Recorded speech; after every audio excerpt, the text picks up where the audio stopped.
Who are Gulch? What is a Gulch? Caveman core. No shirts, but shoes, so service. Ruthless aggression. Hailing from San Jose, California, the world of hardcore fell in love with Gulch in the late 2010s and early 2020s. Their music sounds like you're trapped in a basement or some kind of torture chamber. On paper, they're unpleasant, violent, and something that you should avoid listening to, but Gulch's expressive nature and good-hearted members brought them so much love and attention. They grew in popularity from their crazy music, merch, and live performances. They even trended on TikTok for a bit. Like many hardcore bands, Gulch was best experienced live. I love this band. They go so hard. I first heard about them from the internet, like most other things. There was some buzz about their first EP, and of course, so it piqued my interest. I went to Sonny the God's YouTube channel, Hate56, and started watching some of their live sets.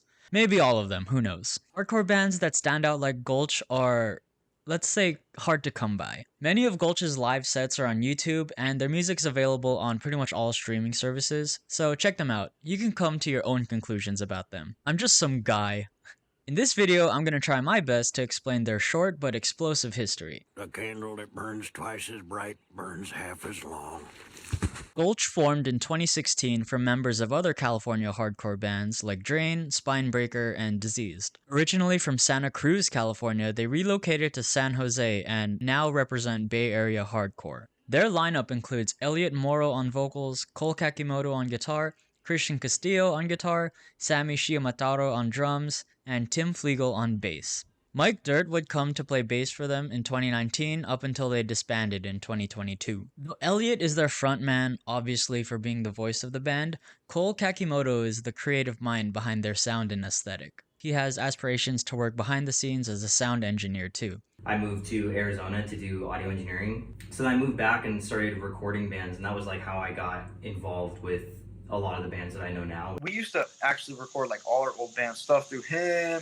All the first Gulch stuff he did. He met Elliot through a mutual friend when they were in their teens, and they've been in bands together ever since. Cole's not just responsible for Gulch's sound, but their merch and some of their artwork too. He owns Printhead, a screen printing shop in San Jose, where he prints shirts and merch for various hardcore and other DIY bands. He made this shirt specifically when they visited Texas for the first and only time. He started Printhead in his parents' garage to make merch for Spinebreaker when they went on tour, and he's completely self-taught and looked up screen printing tutorials on YouTube. Cole's influenced by a bunch of different genres and actually doesn't listen to too much hardcore or metal. And he really doesn't, you know what I mean? So it's funny, like what his impression of like death metal, he'll sit down and write, and I'm like, yeah, that's kind of death metal, but it's weird at the same time, you know what I mean? So his like outsider take on shit, I guess, is what makes it sound weird. Yeah. From what I've gathered, Gulch's sound is a combination of hardcore punk, death metal, and grindcore. It's like hardcore punk with death metal drumming, or the other way around. I don't really know. In a sense, Gulch is what Cole wanted to hear from a hardcore band, but just wasn't getting at the time. Elliot Morrow is their vocalist, known for his brutish physique, buzzed head, and love for Modelo. Hey, there we go. Modelo vision. Another guitar player, he's played in bands like True Hearted, Spinebreaker, and Hands of God in some live sets. His vocals are just, Absolutely perfect. Although I don't see it. Someone's in it. Call it hardcore, deathcore, caveman core vocals, whatever. His vocals get me going every time. He's got a chaotic, freakish stage presence. Sometimes he takes off his belt and whips the floor, or his bandmates.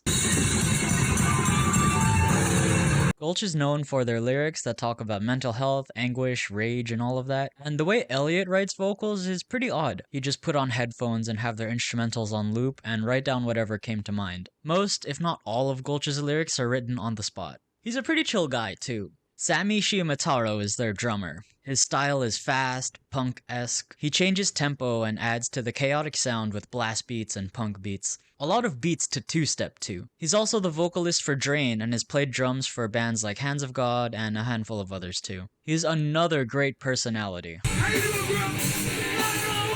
He's known more for fronting Drain, who deserve their own video, but I'm just gonna focus on his work in Gulch. As Gulch's drummer, Cole would present his song ideas and riffs to Sammy, and they'd work off of each other. Sammy could play anything that Cole asked for, and would come up with some grooves and other drum parts by himself.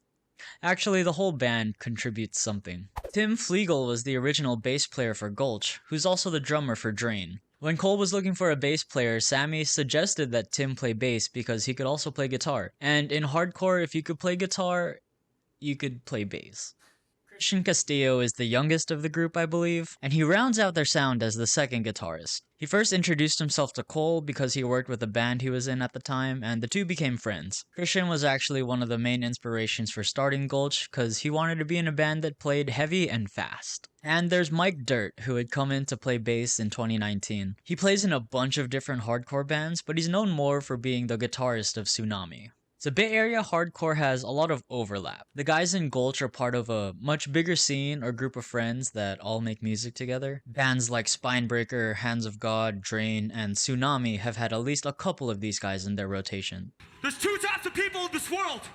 You're either from the Bay or you're a bitch. Alright, so let's get to their music. They first released Demolition of Human Construct on January 16th, 2017. With a total runtime of 4 minutes and 21 seconds, this EP would lay the groundwork for Gulch's sound. They started playing these crazy sets in warehouses and garages, where people would get instantly hooked. They're known for having a strong and violent stage presence, even in their early days. Their music just makes you want to fuck some shit up. On May 23rd, 2018, they'd release Burning Desire to Draw Last Breath on Creator Destructor Records. This EP is insane. Has a much better production quality than their first release, and their sound and personality become more realized with this one.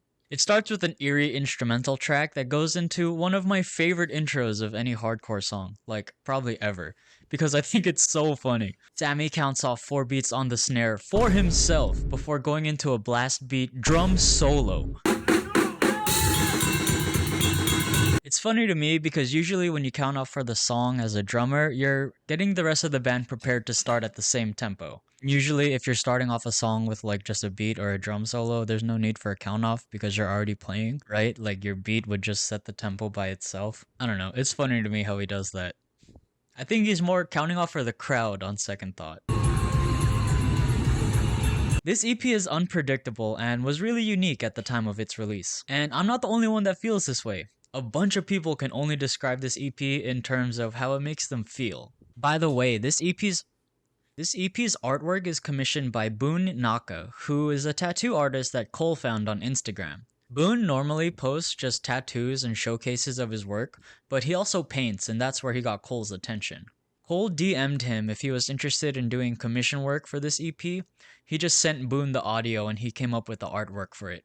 Pretty sick. Boone doesn't really do commission work, and there's only one other band that has his artwork as an album cover. The original painting of the EP was done on cardboard, on a cardboard box that Cole has now framed and has in his shop. Anyway, they'd stay local and play shows with other California hardcore bands and even Knocked Loose. Around this time, they'd start playing shirtless too, which became a hallmark of their identity.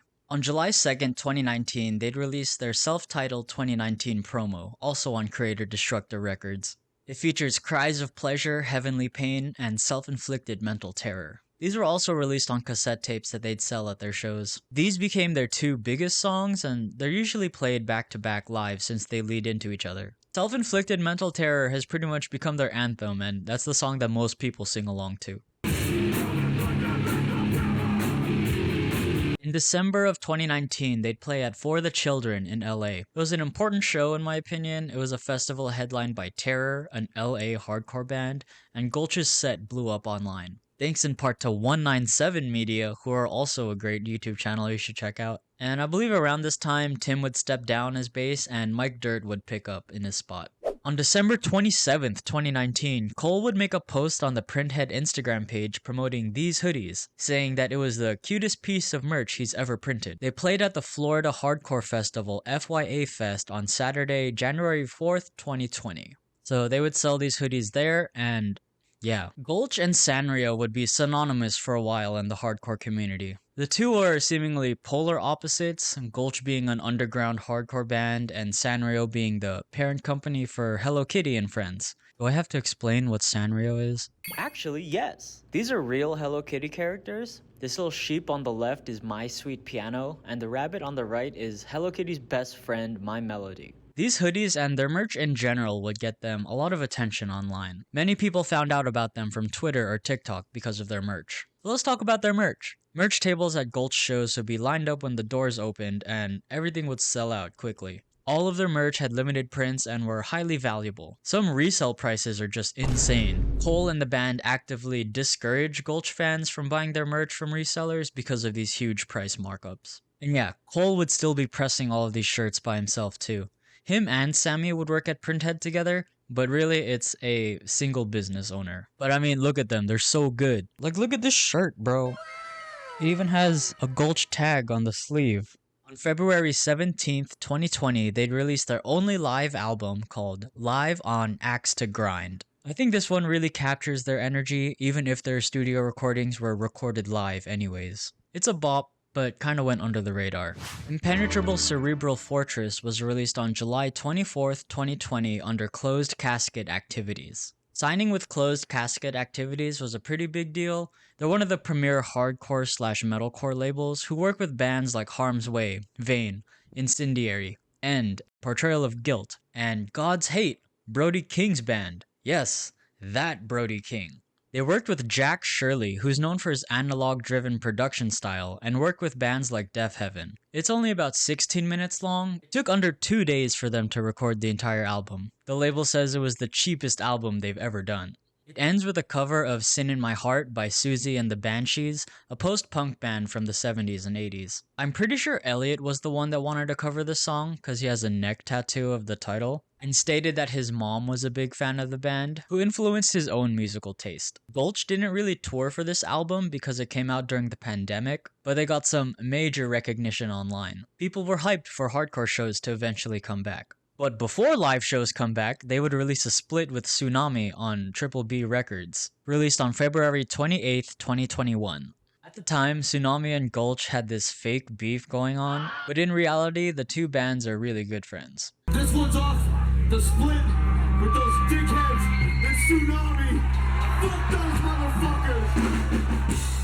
RBS 2021 was a festival they put on to celebrate the comeback of hardcore shows. Stands for Real Bass Shit, and it was an outdoor show, straight up a Gulch festival. It showcased a bunch of California hardcore bands along with some others, and when Gulch came back on, Elliot looked like he put on straight 15 pounds of muscle. However, the members' interest in Gulch was starting to wane. The idea of breaking up didn't come all of a sudden, it was actually something that they planned on doing for a while. Cole would announce their final shows on Twitter. Out on top? At their peak? A lot of people are asking why they were breaking up, and the answer is simply, they didn't want to do it anymore. The guys in Gulch weren't expecting to blow up the way that they did. Their merch would sell out instantly, vinyls, cassettes, and CDs would sell out instantly. People started treating them like gods, rather than just the normal guys that they were. It got to a point where they didn't fully enjoy playing live anymore. And the appeal of Gulch, like many hardcore bands, were their live shows. If they weren't enjoying it anymore, then it wasn't worth it to continue Gulch like that. Real bass shit right there, if you know what I'm saying. Hardcore is such a time and place, and so Yeah, we had our time and we enjoyed it, and I still enjoy it, but it's just not the same, and it's not going to be the same anymore. So they'd go on their farewell tour and play in cities that they've never played before. They'd put on these huge shows for their fans all across the US. They did the Not So Fun Weekend in Texas, in Dallas, and in Austin. I had the pleasure of going to their Dallas show, like I mentioned. They had a killer lineup, too. It was so sick. I'm really grateful that I got one of these shirts because you probably can't get one anymore. After their set, Cole front flipped into the crowd, and I was one of the guys that caught him. I still haven't washed my hands. The whole vibe of that festival was great. I got to witness the Fubu Flyer, too. He is as crazy as you would expect him to be. On June 21st, 2022, they'd released their last song, Monkey Gone to Heaven. Cole is a huge fan of the Pixies, and this is their second and final cover song. It's more true to the original than Sin in My Heart. Originally, Gulch were hit up to do a compilation cover album of pre-2000 songs. The song was recorded in October of 2021, but the album had some delays and issues, so they decided to release it by themselves instead of releasing something after they broke up. They played their final show headlining the LA Hardcore Festival Sound and Fury 2022, in a dirt field with dust flying everywhere. They played their usual set along with Sin in My Heart, which was the first and only time they played it live. However, the freaking LAPD turned off the power during their final song. They didn't allow them to go over their allocated time, like at all, which is a huge bummer, but it's oddly poetic. And after that, we never heard from them again. No, I'm just kidding. So nowadays, they're off doing their own thing, but they're still involved in the hardcore scene. Like I said, Sammy and Tim are still with Drain and they're touring. Drain signed to Epitaph Records and released a new album this year. I got to see them live not long ago too. Elliot still plays with Spinebreaker, and he now plays drums in a band called Slugger. Cole still runs Printhead. Follow him on Instagram if you want to see all of his work. Christian is... I don't know what he's doing, honestly. And Mike Dirt is still with Tsunami and plays in a handful of other bands. Tsunami is killing it and they put on some of the most fun shows. The impact Gulch had on the hardcore scene was huge, and they've only been disbanded for a year at the time of this video. You can hear their influence in a lot of these other hardcore bands that are coming out now. They were a great hardcore band and it was a pleasure to witness it. It's also been a pleasure making this video. If you made it here, thank you so much for watching. Be sure to hit the like and subscribe button. It's just a click for you, but it means a lot to me. It'll just give me more of a reason to continue making these videos. If you're into Japanese music at all, check out this video I made about Maximum the Hormone.